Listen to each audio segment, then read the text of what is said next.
et mise en évidence les dérives de l'anglais quand il emprunte au français. Un cas remarquable, c'est la chanson All the Saints. Quand les Français disent All the Saints, je suis même pas sûr qu'ils soient conscients que c'est une déformation de la France, de l'expression tous les saints. Le mot saint, S-A-I-N-T-S, les saints, les Anglais disent the saints. Alors il y a plusieurs particularités. Premièrement, ils prononcent le S final que nous ne prononçons pas. Ils n'ont pas tous les saints, ils ont tous les saints. Mais ils ne prononcent pas la diphtongue saint, ils disent saints. Donc ils gardent l'expression AI. Ils voient le AI, ils ne voient pas le INT, IN.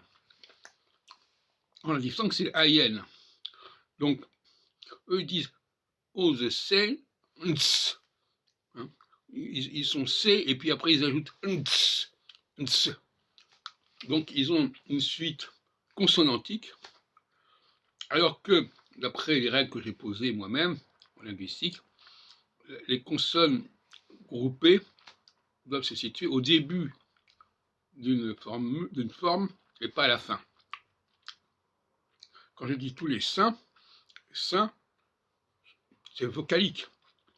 Si je dis tous les saints, on est dans le consonantique, donc on est complètement à l'inverse.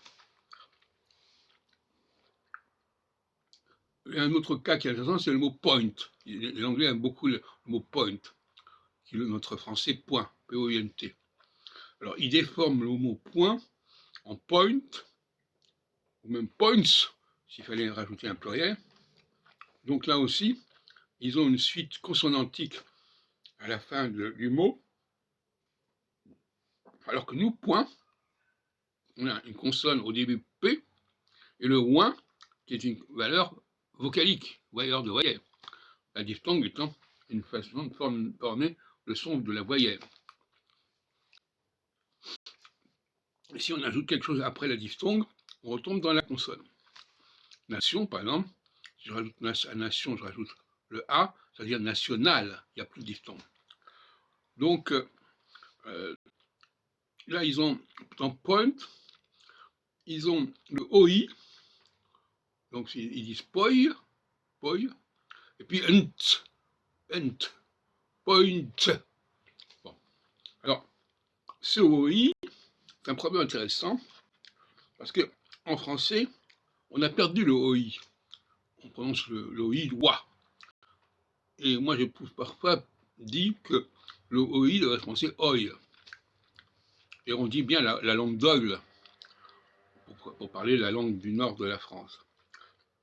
Donc là, il y a un point, l'anglais conserve quelque part une sonorité du français d'origine, avec le oi, poi, mais en revanche, il n'a pas intégré la diphtongue qui permet de dire le point. Et donc, au dire le point, ils disent point.